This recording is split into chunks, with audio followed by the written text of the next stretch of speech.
जय बोलो परम पूज्य आचार्य गुरु वत्स्य विद्यासागर जी महाराज की।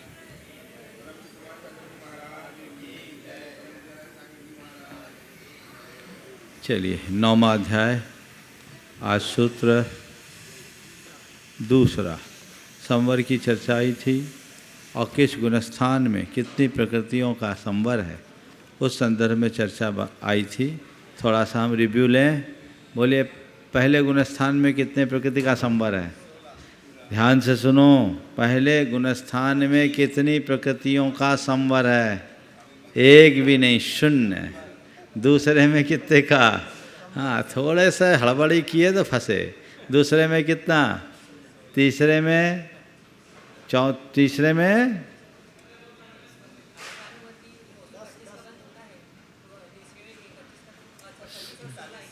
और बस दिमाग लगाओ।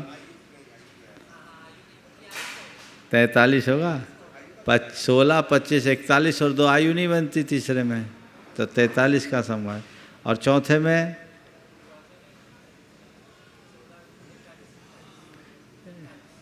हाँ हाँ 16, 25, 41 2 आयु जुड़ जाएगी। ठीक है, चलिए। और चौथे में, पांचवें में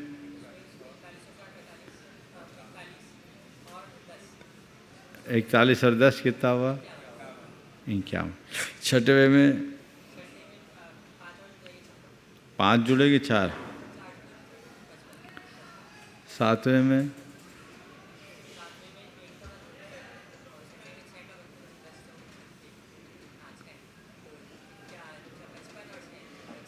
61। और आठवें में 61, 62 का संवाद। 9वें में कितने जाएंगे? तो 62 और 36 98। 10वें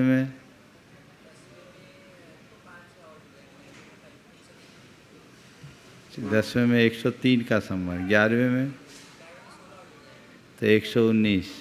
12वें में 13वें में हो गया। चलिए, अब इसे दूसरे तरीके से लेते हैं। पहले 13वें, 11वें, 12वें, 13वें गुणस्थान में एक साता प्रकृति का बंध होता है। 10वें गुणस्थान में 17 प्रकृतियों का बंध होता है। ठीक है, 17 का बंध होता है, 16 की विच्छुत्ति होती है। एक तो पहले से हमारे पास है, हम ऊपर से आ रहे नीचे रिव्यू लेने के लिए। तो 10वें में 17 प्रकृतियाँ कौन कौन से हैं? परमम, बिघ्घम, दंसन, चौ। ठीक है, परमम, बिघ्घम, दंसन, चौ, जस, उच्चम, सुहमंते। तो पहला ज्ञानावरण, दर्शनावरण के 5, 5, 5, 10 और दर्शनावरण के ज्ञानावरण के 5, अंतराय के 5, दर्शनावरण के 4, यश, कीर्ति, उच्च गोत। ये 16 की विच्छुत्ति होती है और साता वेदनी और जुड़ गई, तो 17 का बंध। कितने में कितने का बंध हो रहा वो गिन रहा हूँ मैं। ऊपर से आ रहा हूँ, नीचे से नहीं, बढ़ते क्रम में।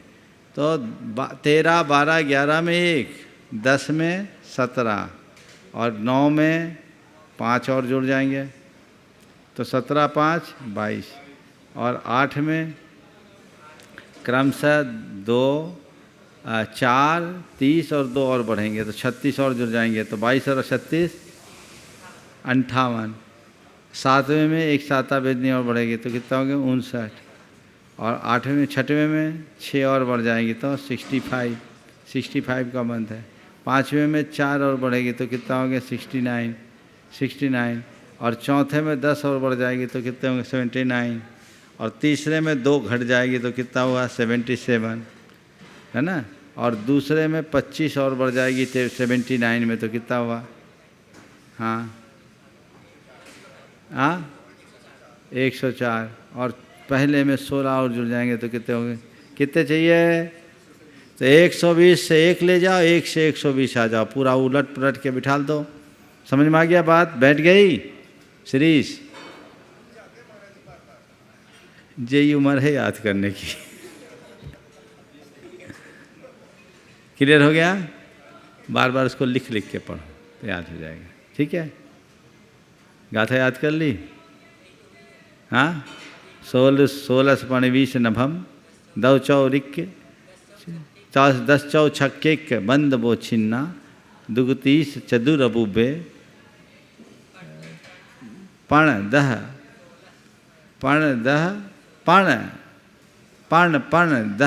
नहीं,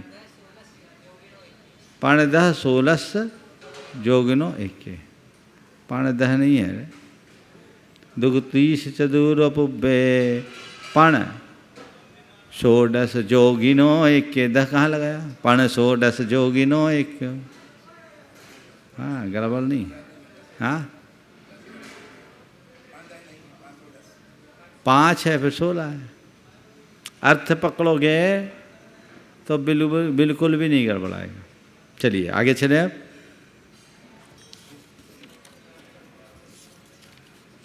ये याद करना जरूरी है। अब वो संवर कैसे होता है? उक्तः संवरः तद हेतु प्रतिपादनार्थम आह। संवर का स्वरूप बता दिया गया, अब संवर के कारणों को बताने के लिए कहते हैं। सगुप्ती समिति धर्मानुप्रेक्षा परिसहजय चारित्र है।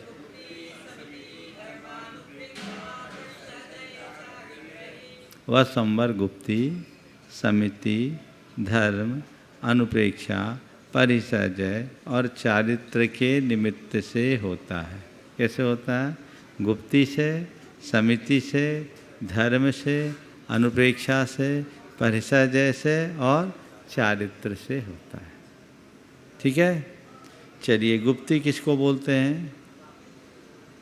पाप क्रियाओं से आत्मा को बचाने का नाम गुप्ती, गोपनम गुप्ती। समिति क्या है? प्रवृत्तिगत सावधानी का नाम समिति है, सम्यक प्रवृत्ति समिति। धर्म जो धारा जाए, अनुप्रेक्षा जिसका बार बार चिंतन किया जाए, परिसह जो सहा जाए, और चारित्र हित की प्राप्ति, और जिससे हित की प्राप्ति और अहित का परिहार हो। आगे के सूत्रों में इनका स्वरूप बताया जाएगा, इसलिए हम अभी चर्चा नहीं कर रहे हैं। टीका देखियो। यतः संसार कारणात् आत्मनो गोपनम भवति सा गुप्ति।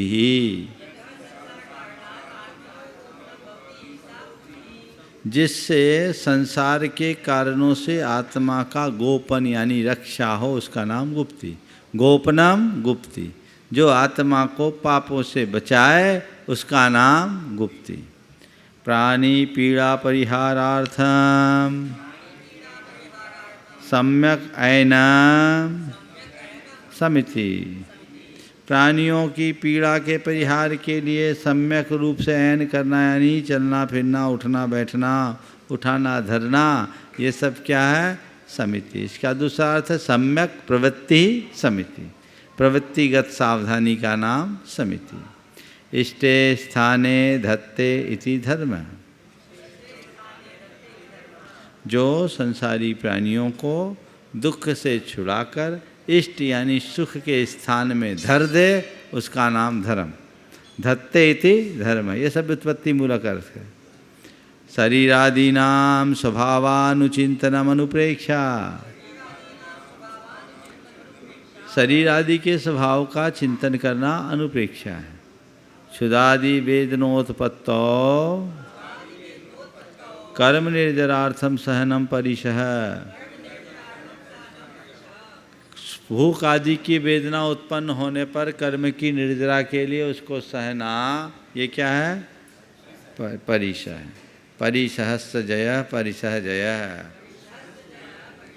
परिशहों का जो जय है उसका नाम परिशः जय है। चारित्र शब्द आदि सूत्र व्याख्यातार्थ। पहले सूत्र में हमने, सबसे पहले सूत्र में चारित्र का अर्थ बताया। बोलो।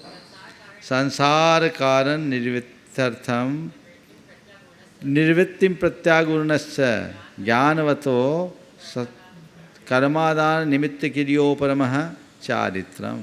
बहुत लंबी परिभाषा है। संसार कारम विनिवृत्तिम प्रत्यागुणस्य ज्ञानवतो कर्मादान क्रियोपरमः चारित्रम। कर्म को ग्रहण करने की क्रिया के उपरम का नाम चारित्र है। ठीक है। तो ये चारित्र इसे हम और सामान्य भाषा में कहें तो जिससे हित की प्राप्ति हो, अहित का परिहार हो, वह चारित्र। एतेषां गुप्त्यादीनां संवरण क्रियायाः साधकमत्वात् करण निर्देशः।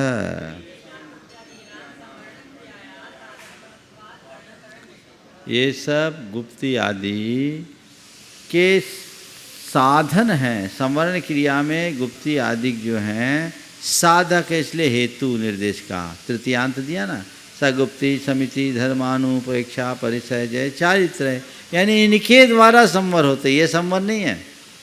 समझ गए? संवरो अधिकतोपि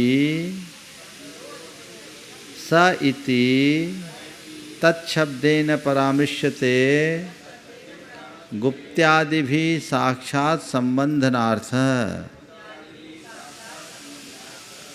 यहाँ यद्यपि संवर का प्रकरण है, सूत्र में सशब्द नहीं देते तो भी चल जाता। आश्रव निरोध संवर गुप्ती समिति धर्मानुपेक्षा परिचय जय चारित्र, लेकिन नहीं, ऐसा नहीं किया, क्योंकि हमारे आचार्य महाराज को कुछ और भी बताना इष्ट था।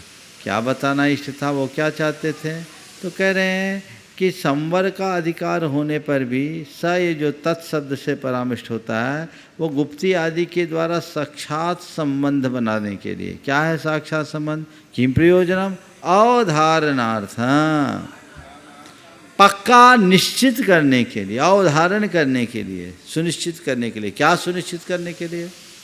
स एष संवरो गुप्त्यादिभिरेव न अन्येन उपायेन इति। वह संवर गुप्ती आदि के द्वारा ही हो सकता है, अन्य कोई उपाय से नहीं, इसलिए सूत्र में स शब्द जोड़ दिया। ठीक है?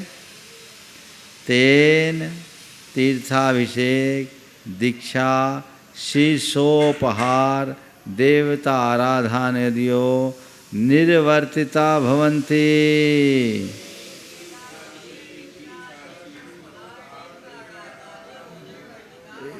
इससे तीर्थ करना संवर का कारण नहीं है, पुण्य के बंध का कारण है।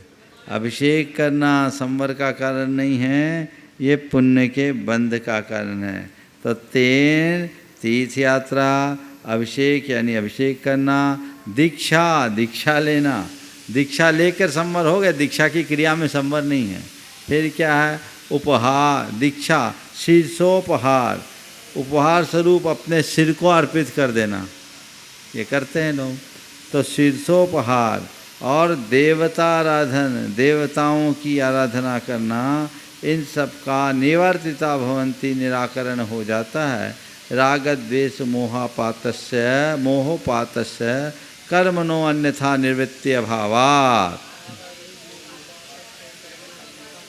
राग द्वेष और मोह से बांधे गए कर्म का अन्य प्रकार से रोकना संभव नहीं है।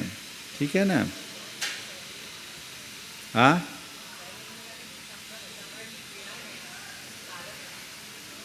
हाँ, एक मिनट में थोड़ा सा देखना।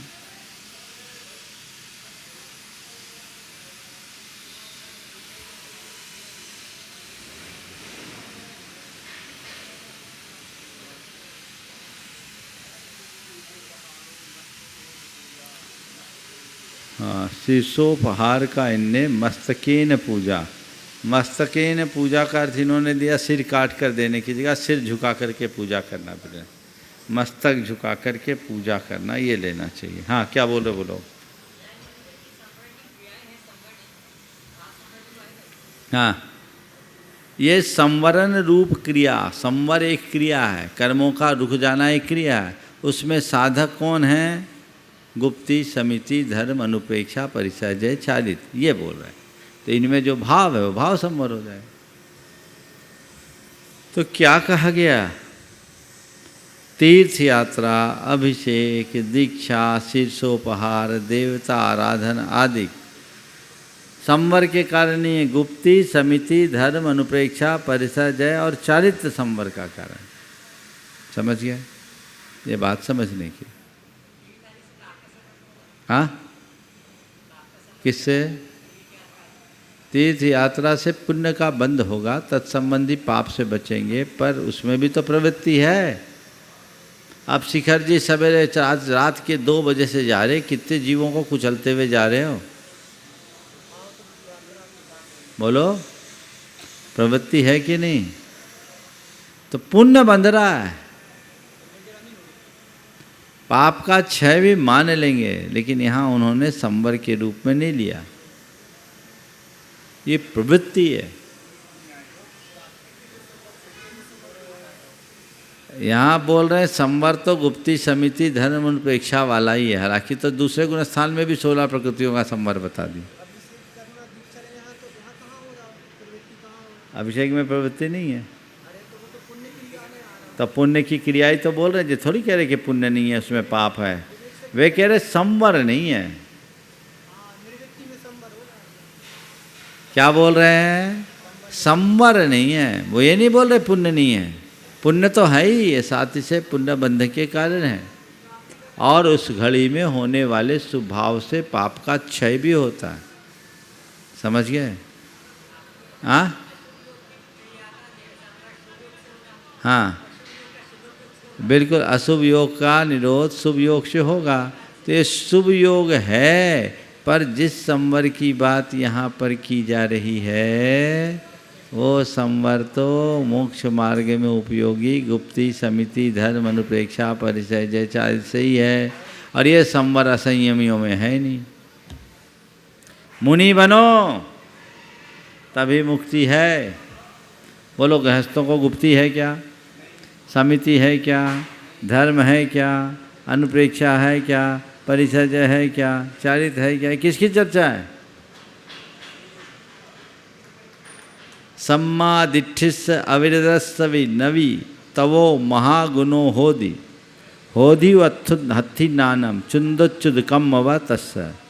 कि सम्यक दृष्टि अविरत सम्यक दृष्टि के सम्यक दृष्टि होने पर भी उसका तप महागुणकारी नहीं है। वो क्या? हाथी का स्नान है या चुंदुच्युद कर्म है। चुंदुच्युद कर्म किसको बोलते हैं? पहले बर्मा कमानी से ड्रिल किया जाता था ना, तो बर्मा कमानी में उसके धागे को फंसाते थे। इधर से खींचा तो उधर से छूटा, उधर से छीटा खींचा तो इधर से लिपटा। एक जितना खींचता उतना ही लपटता जाता है। तो ये जो अवरति हैं वे जितना झड़ाते हैं उससे कई गुना बांध लेते हैं। पुण्य बांधेंगे, पाप नहीं, लेकिन बंध रहा है ना। इसलिए यहाँ पर चर्चा किसकी है? निर्वृत्ति मूलक संवर के धनी मुनिराजों। आगे देखें। हाँ हाँ, आपने कहा इसमें सूत्र में धर्म दिया, वो धर्म नहीं है। उत्तम क्षमा मार्दवा आर्जव शौच संयम तपस्यागा किंचन ब्रह्मचारियानी धर्म है। बोलो, कर दो, वो धर्म नहीं है। यहाँ कहाँ बोला? वो तत्वार सूत्र में धर्म की परिभाषा आप देखो। बोलो, सुनो, ये बोल रहे हैं पूजा करना बंद कर दो। बंद करो नहीं करो ये जानो, तुम जानो। पर आचार्य उमा स्वामी ने कहा क्या कि पूजा करना धर्म है? उनने कहा कि अभिषेक करना धर्म है। पूरे तत्वार सूत्र में धर्म की परिभाषा क्या है? क्या तत्वार सूत्र में? उत्तम क्षमा मार्दवा आर्जव शौच संयम तपस्यागा किंचन ब्रह्मचर्यानी धर्म है। धर्म एक ही है ना। पर ये हमें नहीं मालूम तत्वार सूत्र में क्या पढ़ रहे हैं। अभी हम कौन सा ग्रंथ पढ़ रहे हैं? सर्वार सिद्धि पढ़ रहे हैं। वो किसकी टीका है? तो तत्वार सूत्र में कहीं लिखा धर्म का जो आप बोल रहे हो?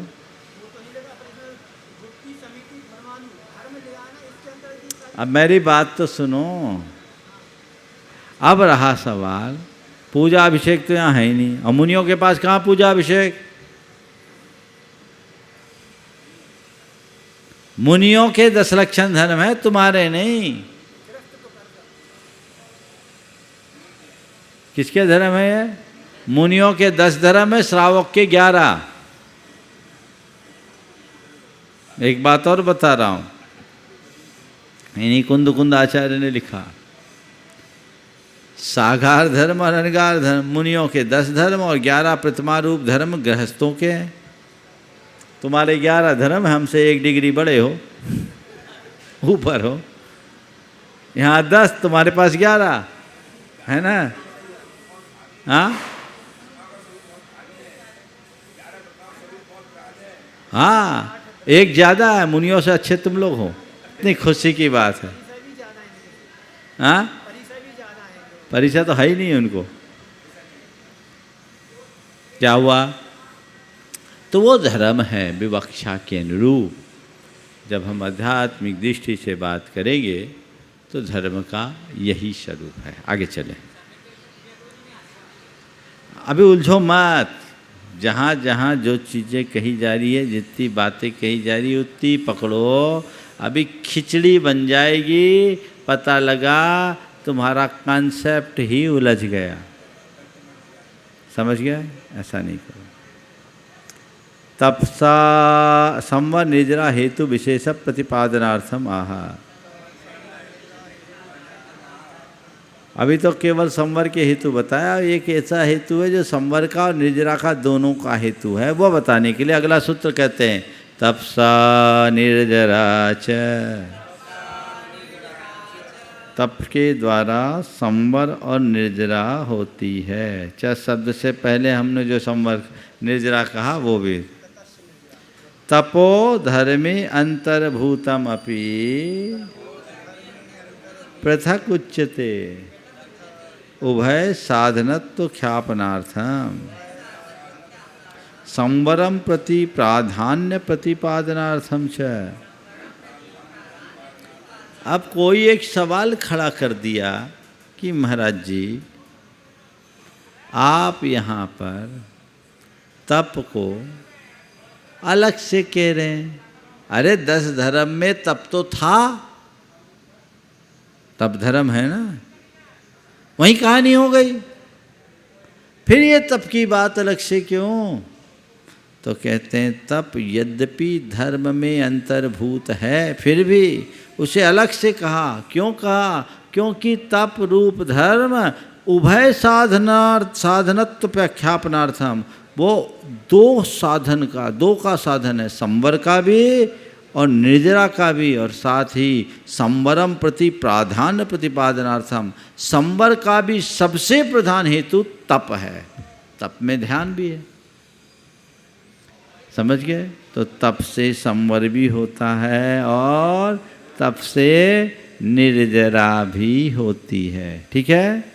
अब एक बहुत महत्वपूर्ण सवाल आचार्य पूज्यपाद ने उपस्थित किया और इसके उत्तर से बहुत सारे तथ्य प्रकट होते हैं। वो क्या है? ननु च तपो अभ्युदयांगम इष्टम देवेंद्रादि स्थान प्राप्ति हेतुत्व अभ्युपगमात्। महाराज जी, तप तो अभ्युदय का अंग इष्ट है। तप से स्वर्ग मिलता है। क्या मिलता है? स्वर्ग। तप से स्वर्ग मिलता है और हमको वही इष्ट है, क्योंकि देवेंद्रादि स्थान की प्राप्ति के हेतु के रूप में तप को जाना जाता है। तप करोगे स्वर्ग में उच्च पद को प्राप्त करोगे। तो जो तप अभ्युदय का कारण है, यानी पुण्य स्वरूप स्वर्ग आदि के वैभव का कारण है, कथम अस्य निर्जरांगत्वम इति निर्जरांगम स्यात् इति। तत्कथम निर्जरांगम स्यात्, तत्कथम निर्जरांगम स्यात्। वह निर्जरा का अंग कैसे हो गया?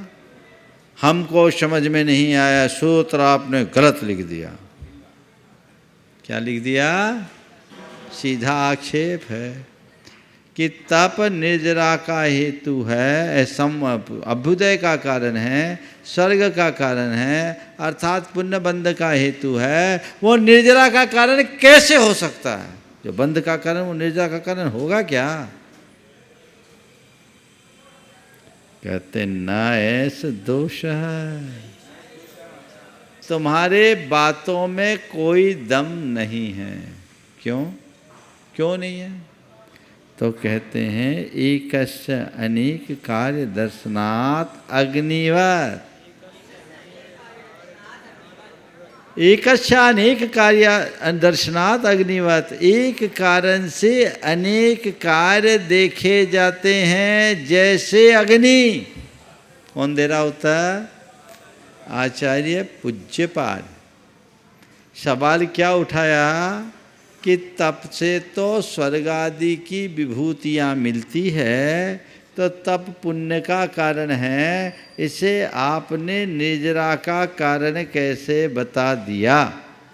तो कहते हैं न, एकस्य अनेक कार्य दर्शनात् अग्निवत्, एक कारण के द्वारा अनेक कार्य देखे जाते हैं यथा अग्नि। अग्निवत मतलब क्या? यथा अग्निरेकोपि, बोलो, यथा अग्निरेकोपि विक्लेदन भस्मांगारादि प्रयोजन उपलभ्यते तथा तपो अभ्युदय कर्म क्षय हेतु इति अत्र को विरोध। जैसे एक अग्नि, अकेली अग्नि विक्लेदन, चीज़ों को सुखाने में, फिर भस्म, उसी से राख भी बन जाती है, पाचन भी उससे हो जाता है, पाक भी हो जाता है, तपन भी हो जाता है। तो एक ही अग्नि विक्लेदन यानी सुखाने रूप, भस्म यानी राख रूप, अंगार यानी अंगार आदि अनेक प्रयोजन रूप उपलब्ध होती है। तथा तपो अभ्युदय कर्म क्षय हेतु, इसी प्रकार तप से स्वर्ग भी मिलता है और कर्म का क्षय भी होता है। इति अत्र को विरोध है? इसमें क्या विरोध? इसी बात से हम शुभोपयोग की उपयोगिता को प्रतिष्ठापित कर सकते हैं। जो लोग शुभोपयोग को एकांत से केवल बंध का कारण मानते हैं, उन्हें यहाँ देखना चाहिए कि शुभोपयोग से तो पुण्य का बंध होता है, जो पुण्य का बंध होता है वो मोक्ष का कारण नहीं हो सकता। शुभोपयोग से संबंध निर्जरा मानना तत्व की भूल है। अरे भाई, किसकी भूल है ये तो देखो। शुभोपयोग से पुण्य का बंध होता है माना, लेकिन पुण्य के बंध के साथ साथ पाप की निर्जरा भी कराता है। इसलिए शुभोपयोग को श्रावकों का धर्म और मुनियों के लिए भी गौण रूप धर्म बताया। आचार्य कुंद ने लिखा, ऐसा पसत्त भूदा समनानम वा पुनो घरत्थानम चर्या परेत्ति भनिदा ताएव लहदि परम सोखम। यह प्रशस्त भूत शुभोपयोगात्मक चर्या श्रमणों के लिए गौण रूप से और गृहस्थों के लिए मुख्य रूप से कहा गया है। इसी के बल पर ताइव लहदि परम सुखम, उसी के बल पर परम सुख रूप निर्वाण को प्राप्त करेंगे। शुभोपयोग निर्जरा का कारण भी है, मोक्ष का कारण भी है। सम्यक दृष्टि का शुभोपयोग मोक्ष दिलाएगा, और मिथ्या दृष्टि को यदि शुभोपयोग है संसार में रमाएगा। तो एक कारण से अनेक कार्य देखे जाते हैं, ऐसा समझना चाहिए। आचार्य वीरसेन महाराज ने केवल नमोकार मंत्र की महिमा बताते हुए एक ही कारण से अनेक कार्य बताए। वहाँ क्या लिखा?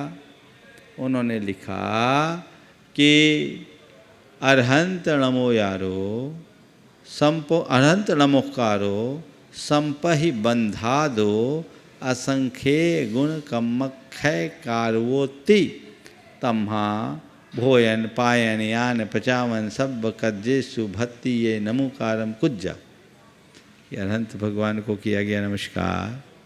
तात्कालिक बंध से संपहि बंधा दो, तात्कालिक बंध से असंख्येज्य गुण कमक्षय कारो, असंख्यात गुणे पाप के क्षय का कारण है। तम्हा इसलिए भोजन खाते समय, पायन पचाते समय, यान जाते समय, पचावन घूमते समय, कुछ भी काम करते समय, चलते फिरते, उठते बैठते, आते जाते समय भक्ति पूर्वक नमोकारम कुज्जा, नमोकार करो। एक ही कारण से अनेक कार्य होते हैं, समझ गए? तो ये बात है, इसको समझकर रहना चाहिए, ठीक है? नमोकार की महिमा है। जय धवला, अरहंत नमो यारो, अरहंत नमोकारो, नमोकारो दोनों चीज, नमस्कार। अरहंत नमोकारो संपहि बंधा दो। जैन तत्व विद्या में उद्धृत है, उसमें से शुभोपयोग का प्रकरण है, उसमें देख लेना। असंख्येय गुण कम्मख्य कारवोति, पुण्य पाप के प्रकरण में होगा या शुभ अशुभ उपयोग के प्रकरण में होगा, द्रव्यान योग में। हाँ हाँ हाँ हाँ हाँ हाँ। नमोकार मंत्र को आप किसी भी अवस्था में भज सकते हो, मन में और उच्चारण में कोई दिक्कत, अपवित्रो पवित्रो, वहाँ कुछ नहीं लिखा, हम लोगों ने अपना मन गणंत लगा दिया। हाँ, वो अध्यायत को बोलते हैं मानसिक रूप से करो, लेकिन खाते समय नहीं बोलना चाहिए, तो मौन है। पर नमोकार देखो, नमोकार मंत्र समय जपते समय नहीं खाना चाहिए, खाते समय नमोकार का ध्यान जरूर करना चाहिए। चलिए इतना ही रखते हैं, क्योंकि दिन छोटे होते हैं। अभी 5 बजे फिर से आप सबको आना है। जावानी के ज्ञान ते सूझे लोकालोक, शोभानी मस्तक धरो सदा देते हो धो। हे जिनवानी भारती तो है जपो दिन रे, जो तेरो शरणागहे सो पावे सुख छे।